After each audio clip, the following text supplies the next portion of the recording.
Il y a deux façons de penser la métropole. La première, c'est un grand bassin de vie et d'emploi qui est desservi par un seul grand réseau de transport, qui est planifié de façon centralisée, du haut vers le bas, et qui vise à optimiser la performance économique dans la compétition mondiale. C'est la conception de la métropole que l'on a au moins depuis la dernière guerre mondiale. Cette conception ne va pas sans un certain nombre de dysfonctionnements qu'on constate. Par exemple, une spécialisation des territoires en logement ou en emploi, l'exclusion sociale qui en est une des conséquences, l'allongement des déplacements et l'inéquité dans la répartition des qualités urbaines. Au fond, Paris a tout et la banlieue a très peu de choses. La deuxième façon de penser la métropole serait de la penser comme un ensemble de sous-bassins de vie, des sous-bassins parce que c'est un espace continu, connectés entre eux, interdépendants, mais en même temps assez autonomes pour avoir une dynamique propre, pour renforcer leur centralité et leurs services de proximité, pour avoir des transports locaux plus performants, pour mettre en œuvre une planification stratégique, c'est-à-dire une planification qui implique les acteurs locaux, et en deux mots, pour faire le Grand Paris des habitants. Alors la question qui se pose, c'est comment identifier ces fameux sous-bassins de vie? Comment mesurer leur autonomie et leur interdépendance? C'est une question qui est posée depuis longtemps et qui est difficile à résoudre parce que, par définition, une métropole, c'est continu. Et donc, si on le découpe, ce n'est plus une métropole. Alors, pour contourner cet obstacle, on a proposé un concept que l'on a appelé les pôles réseau territoire, c'est-à-dire des espaces qui sont définis non plus par leurs limites, mais par des flux, et notamment par les flux entre le domicile et le travail, mais aussi par les autres flux liés à l'enseignement, au commerce, aux loisirs, etc. Donc on a étudié ces pôles réseau territoire à partir des fichiers de l'INSEE qui donnent très précisément le nombre d'habitants qui vont travailler dans l'ensemble des 1300 communes de l'Île-de-France, commune par commune. Alors la modélisation de tous ces flux donne cette image qui est une sorte de choses assez complexes, de grosses araignées, comme ça, où on voit évidemment se distinguer en périphérie des pôles, mais où tout le centre est masqué par le poids considérable de Paris, puisque Paris représente à peu près la moitié des emplois de l'Île-de-France. Pour arriver à y voir plus clair, on a commencé à décomposer les différents pôles réseau territoire.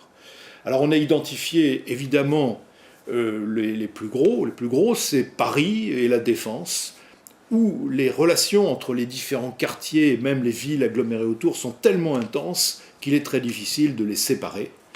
Et en plus, comme je le disais précédemment, c'est l'essentiel des emplois de l'Île-de-France. Alors on a appelé ce pôle très important et qui attire de très loin un soleil. Deuxième type de pôle réseau territoire, on les a appelés des étoiles, parce que ce sont des pôles d'emploi où il n'y a pas forcément beaucoup d'habitants à proximité, mais qui attirent de très loin. Typiquement, on a ici Roissy en France, où il y a 2500 habitants, je crois, et en revanche, des gens qui viennent travailler de toute la région parisienne. Et puis le troisième type de pôle réseau territoire, qui nous intéresse beaucoup pour nos bassins de vie, ce sont des zones intenses, c'est-à-dire des espaces dans lesquels on a plusieurs villes qui échangent beaucoup les unes avec les autres et qui forment un réseau très compliqué, vous voyez, très entremêlé, et qui définissent en réalité un bassin de vie ou d'emploi.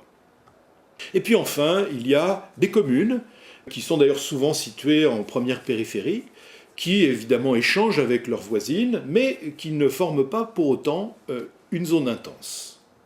Quand on met tout ça en superposition, ça donne cette jolie image, qui d'ailleurs est le résultat d'un calcul d'ordinateur, il faut bien le souligner, il n'y a rien d'artistique là-dedans, cette jolie image qui montre l'ensemble des relations. On a essayé de traduire ces flux, ces pôles réseau territoire, de façon, comme on dit, aréolaire, c'est-à-dire sur des surfaces.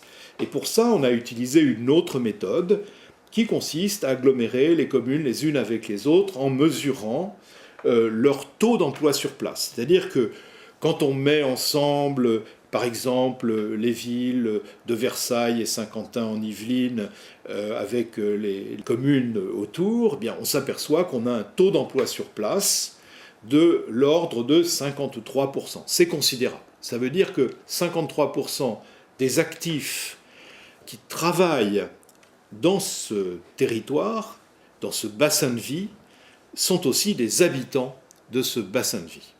Donc ça fait une véritable ville, et cette ville, évidemment, elle appartient à l'ensemble de la métropole, mais elle a aussi son autonomie, et cette autonomie est mesurée par à peu près 50% des déplacements des habitants.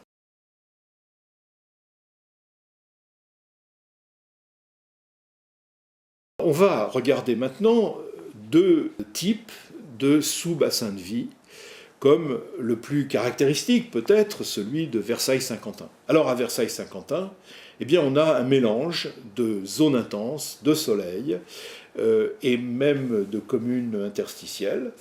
Et la zone intense représente 340 000 habitants. Elle regroupe un grand nombre de communes, comme vous le voyez. Elle est liée à Rambouillet d'un côté, et elle est liée de l'autre côté à La Défense et à Paris. Autre exemple, celui d'Aulnay-sous-Bois, Sarcelles et Roissy, qui forment une véritable petite ville, avec un taux d'emploi sur place qui est également de l'ordre de 40 ou 45% ici, et qui regroupe l'étoile rayonnant de très loin de Roissy, avec donc les zones d'Aulnay et de Sarcelles, et les communes autour. Ce qui est très intéressant, c'est de constater qu'aujourd'hui, les découpages politico-administratifs ne correspondent pas à la réalité des bassins de vie. Par exemple, vous avez ici, à nouveau, Versailles-Saint-Quentin en Yvelines, qui est composé de deux communautés d'agglomération, celle de Versailles, qui vote à droite, et celle de Saint-Quentin en Yvelines, qui vote à gauche. En fait, c'est une seule ville. Autre exemple, Roissy, Aulnay-sous-Bois, Sarcelles, qui sont composées là de 4 communautés d'agglomération, mais aussi de CDT, les fameux contrats de développement territoriaux. Donc on voit que ces découpages ne sont pas véritablement en rapport avec la réalité de ces territoires.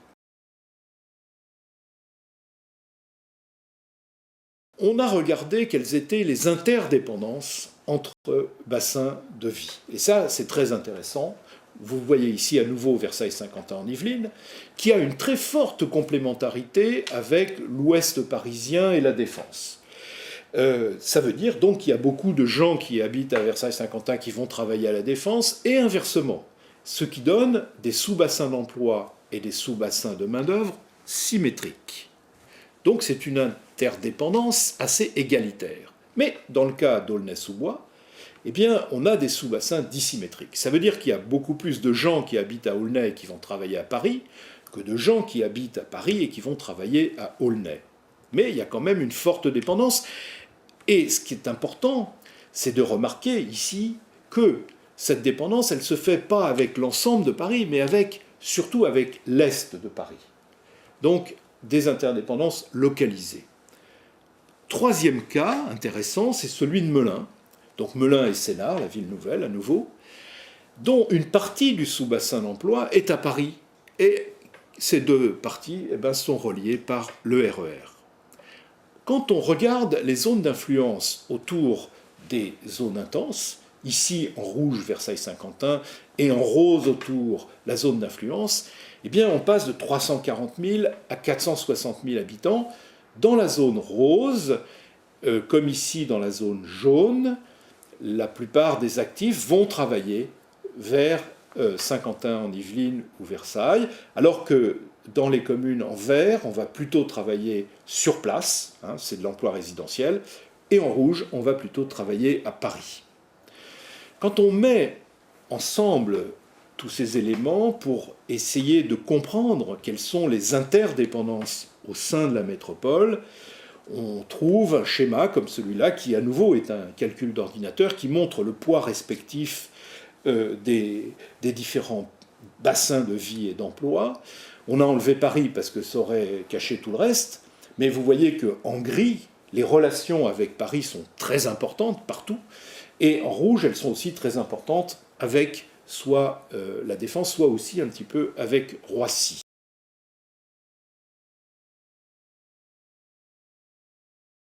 En conclusion, eh bien, on remarque qu'il existe vraiment des bassins de vie dans l'agglomération parisienne, ce qui contredit l'idée traditionnelle de la grande métropole unique et homogène.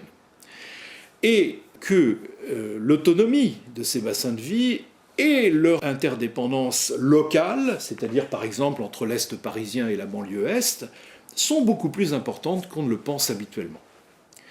On constate, deuxièmement, qu'il y a plusieurs types de pôles réseau-territoire, on l'a dit, des soleils, des zones intenses, des étoiles, des communes interstitielles, qui agrègent autour d'elles des véritables aires urbaines, c'est-à-dire des zones d'influence où les gens dépendent finalement du centre. L'autonomie, évidemment, a tendance à croître au fur et à mesure qu'on s'éloigne de Paris, mais pas seulement. C'est-à-dire que la représentation classique en faisceaux qui partent du centre vers la périphérie n'est pas complètement fausse, mais elle n'est pas complètement vraie non plus, c'est plus compliqué.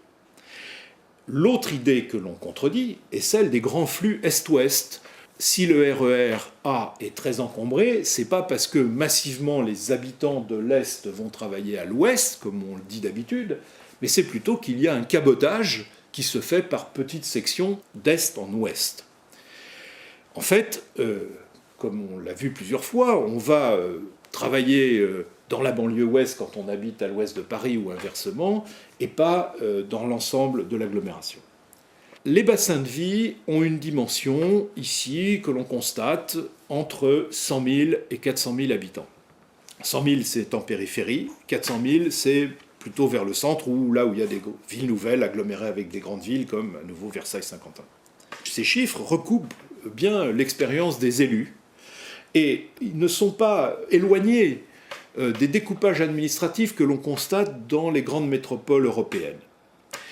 Et ne sont pas non plus éloignés de la proposition du gouvernement de faire des intercommunalités de 200 000 à 300 000 habitants.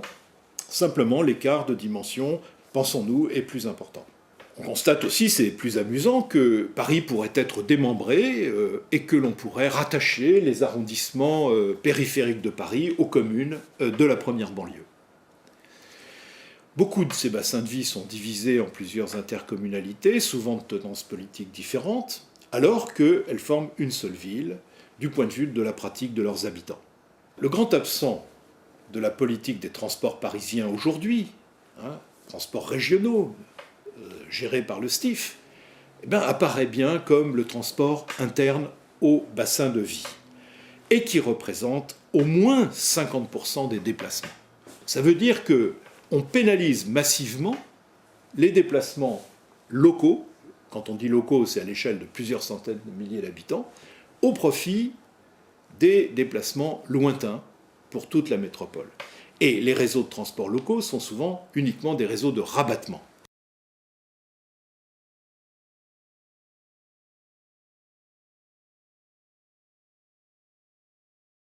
Il faut s'appuyer sur la réalité des territoires si on veut leur donner une autonomie et une dynamique propre, et si on veut les doter de véritables centralités pour faire la métropole polycentrique. Les bassins de vie sont aussi l'échelle pertinente pour les politiques de développement économique, d'habitat et de solidarité. Habiter une métropole, c'est avoir accès en même temps à toutes les échelles de proximité et aux avantages que peuvent apporter son quartier, sa commune, son bassin de vie et l'ensemble du Grand Paris.